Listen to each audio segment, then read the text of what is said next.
کیا آپ جانتے ہیں کہ پاکستان میں شیعہ اور سنی کی تعداد کیا ہے؟ کیا آپ جانتے ہیں کہ پاکستان میں شیعہ اور سنی کی پاپولیشن کا تناسب کیا ہے؟ جی ہاں، سوال تو بڑا سادہ ہے لیکن جواب بڑا مشکل ہے۔ وہ جواب نہیں جو آپ کے ذہنوں میں گردش کر رہا ہے۔ یقیناً آپ لوگوں کے ذہن میں اس سوال کا جواب یہی گردش کر رہا ہے کہ پاکستان کے اندر اہل سنت کی تعداد 70%، 75% یا 80% ہے، اور شیعہ کی تعداد 20%، 25% یا 30% ہے۔ یقیناً ہر ایک کے ذہن میں یہی جواب گردش کر رہا ہے، مگر نہیں، یہ جواب بالکل غلط ہے۔ اصل جواب یہ ہے کہ پاکستان میں نہ تو شیعہ بستے ہیں اور نہ ہی سنی بستے ہیں۔ پاکستان میں دو طبقات بستے ہیں۔ شیعہ اور سنی کی پاپولیشن پاکستان میں نہ ہونے کے برابر ہے۔ پاکستان میں اس وقت دور حاضر میں ابھی آج کی بات ہو رہی ہے، اس وقت پاکستان میں دو طبقات بستے ہیں، یا سیکولر اور یا لبرل۔ یقیناً ایک اچنبے کی بات لگے گی، حیرانگی کی بات لگے گی، یقیناً ایک ہلا دینے والا جواب لگتا ہوگا، مگر حقیقت میں ایسا ہی ہے۔ جی ہاں، اور اس حقیقت کے پیچھے ایک منطقی جواب موجود ہے۔ وہ یہ ہے کہ اگر آپ شیعہ اور سنی کی تقسیم پہ بات کریں تو 1400 سال پہلے رسول خدا صلی اللہ علیہ وسلم کی رحلت کے بعد جن لوگوں نے رسول خدا کے بعد ان کے سیاسی جانشین کو مولا علی علیہ السلام کی صورت میں تسلیم کیا، وہ شیعہ کہلائے۔ اور رسول خدا صلی اللہ علیہ وسلم کی رحلت کے بعد جن لوگوں نے رسول خدا کے سیاسی جانشین خلیفہ اول حضرت ابوبکر کو تسلیم کیا، وہ سنی کہلائے۔ اس کا مطلب یہ ہوا کہ اگر ہم اسی منہج کو اپنے ذہن میں رکھتے ہوئے آج کی بات کریں تو وہ لوگ جو شیعہ کہلائے انہوں نے رسول خدا کے بعد مولا علی علیہ السلام کو بحیثیت سیاسی جانشین رسول تسلیم کیا، اور مولا علی علیہ السلام کے بعد امام حسن کو، امام حسن کے بعد امام حسین کو، اور اسی طرح تسلسل کے ساتھ چلتے ہوئے 12 ائمہ معصومین علیہ السلام کو تسلیم کیا۔ اہل سنت نے رسول خدا صلی اللہ علیہ وسلم کے بعد خلیفہ اول حضرت ابوبکر کو، اس کے بعد حضرت عمر کو، اس کے بعد حضرت عثمان کو، اور اس کے بعد حضرت علی علیہ السلام کو، یہاں تک وہ خلفائے راشدین کا تصور ہے ان کے ہاں کہ خلفائے راشدین وہ خلفاء جو کہ رسول خدا کے جانشین ہیں لیکن حق پر ہیں، ان کو خلفائے راشدین کہتے ہیں، یعنی وہ ہدایت یافتہ خلفاء کی کیٹیگری میں کاؤنٹ ہوتے ہیں اہل سنت کے مستند عقیدے، مسلمہ عقیدے کے مطابق، جبکہ ائمہ تشیع کے عقیدے کے نزدیک ائمہ معصومین علیہ السلام رسول خدا کے برحق جانشین، سیاسی جانشین کہلاتے ہیں۔ مگر دونوں طبقات نے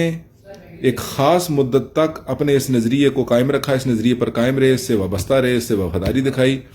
جس طرح اہل سنت نے چوتھے خلیفہ جناب امام علی علیہ السلام اور اس کے بعد 6 ماہ امام حسن علیہ السلام تک خلفائے راشدین کا کانسیپٹ ہے، اور اس کے بعد جتنے باطل حکمران آئے آج تک ان سب کو انہوں نے جس منشور اور جس اصولوں کے مد نظر رکھتے ہوئے پہلے 4 خلفاء کو یا 5 خلفاء کو تسلیم کیا، اس کے بعد سے لے کر آج تک، آج دور حاضر تک، عمران خان، نواز شریف اور زرداری تک جن لوگوں کو قبول کیا وہ سارے کے سارے لوگ لادین تھے، سیکولر تھے یا لبرل تھے۔ اسی طرح مکتب تشیع میں 12 ائمہ کے بعد آج تک، اس زمانے سے لے کر آج تک مکتب تشیع میں ان لوگوں نے جن لوگوں کو آج نواز شریف، عمران خان، زرداری تک اس سرزمین کی بات ہو رہی ہے، اس طرح ہر سرزمین پر لوگوں نے جو مختلف نظام جو جس سرزمین پر مسلمان ممالک میں قائم ہے، مثلا اگر کہیں پر نظام جمہوریت ہے، کہیں پر ڈکٹیٹرشپ ہے، جہاں جو بھی نظام قائم ہے، پولیٹیکل سسٹم قائم ہے، اس نظام کے جو کرتا دھرتا ہیں ان کے ساتھ وابستگی کا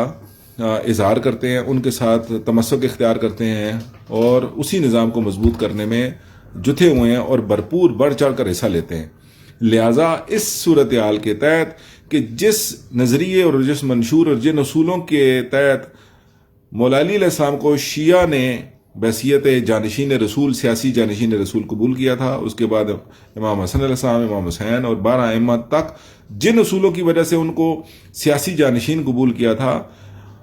اس کے بعد سے لے کر آج تک ان اصولوں کو چھوڑ دیا گیا اور ہر بندے کو انہوں نے اپنے لیے ایک حاکم وقت تسلیم کر لیا. سیاسی جانشین رسول یعنی حاکم وقت، یعنی وقت کا حاکم. اسلامی نظریے کے مطابق، تشیع کا جو اسلامی اور الہی نظریہ ہے، پولیٹیکل نظریہ ہے، اس کے مطابق وہ شخص حاکم بننے کا حق رکھتا ہے جس کے اندر تمام تر وہ خصوصیات، تمام تر وہ اصول، تمام تر وہ شرائط موجود ہوں جو کہ رسول خدا صلی اللہ علیہ وآلہ وسلم کے اندر موجود تھیں یا ائمہ معصومین علیہ السلام کے اندر موجود تھیں. ان خصوصیات کا حامل شخص ہو، ان اصولوں کی پاسداری کرتا ہو. خصوصیات کا مطلب نہیں کہ ان کی ذاتی خصوصیات کا حامل ہو. اگر وہ معصوم تھے تو یہ معصوم ہونا چاہیے، ایسا نہیں. یعنی خصوصیات کا مطلب یہ ہے کہ وہ الہی اصولوں کی پاسداری میں ان کی سیرت پر عمل درآمد کرتا ہو. لہذا وہ شخص جانشین رسول یا آج کے زمانے کے اندر حاکم وقت بننے کا حق رکھتا ہے. اسی طرح اہل سنت کے ہاں ان کی منہج کے مطابق رسول خدا کے بعد پہلے خلفاء جن اصولوں کے تحت حق حاکمیت رکھتے تھے، ہونا تو یہی چاہیے تھا کہ آج تک انہی اصولوں کی پاسداری میں آج بھی کسی کو حاکم انتخاب کیا جاتا تو انہی شرائط کو سامنے رکھا جاتا. مگر انتہائی افسوس کے ساتھ یہ کہنا پڑ رہا ہے کہ یہ ایک زمینی حقیقت ہے کہ نہ شیعہ اپنی منہج پر قائم رہ سکے اور نہ سنی اپنی منہج پر قائم رہ سکے. جس طرح شیعہ نے اپنے اصولوں اور اپنے منشور کو چھوڑ دیا اور آج ہر قسم کے فاسق، فاجر اور لبرل، سیکولر